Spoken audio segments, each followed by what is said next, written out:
Welcome back mga ropa, kwentuhan muna tayo. Tinalo na nga ng kupunan ng Meralco Bolts ang kupunan ng San Miguel Beermen at sila na ang tinanghal na PBA champions. Nanalo Meralco Bolts sa score na 80-78. 2 puntos lang ang kanilang inilamang kontra sa San Miguel Beermen. At natapos na nga ang serye sa score na 4-2. Pero ano nga ba ang dahilan?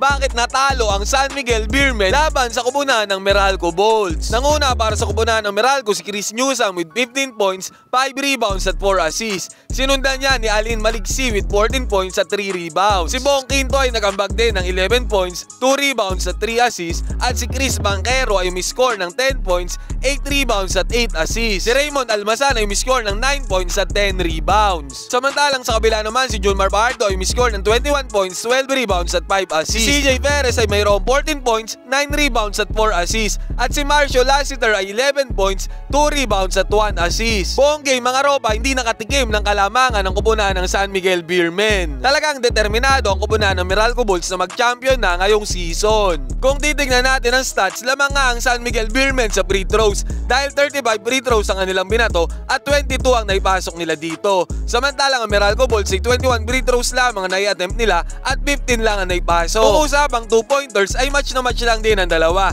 dahil 22 out of 37 ng Meralco Bolts, 59% yan. Samantalang San Miguel Beermen ay 22 out of 33, 67% yan. Kung tutusin, kung stat-wise ang titignan mga ropa, ito lang talaga ang nagpanalo sa Meralco Bolts eh. Dito lang sila lumamang overall sa 3-pointers dahil 7 out of 18 sila sa 3-point line, 39% yan. Samantalang San Miguel Beermen ay 4 out of 15 lamang sa 3-point line, 27% lang yan. Overall, ang field goals ng Meralco ay 29 out of 55, 53% yan.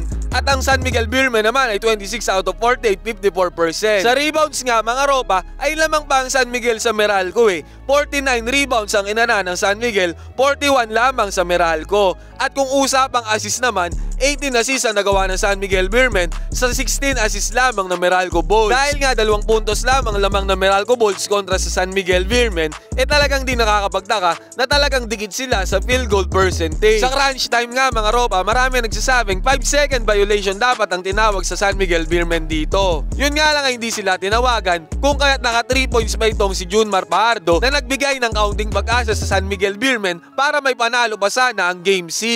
They still have 2 big men here on the floor.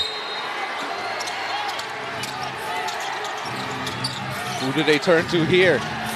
Oh, they need to let it go. They go to Junmar Fajardo. Junmar pulls up for 3. Oh! Junmar Fajardo gets the biggest 3 of the day! Unbelievable! The man you least expect! Milan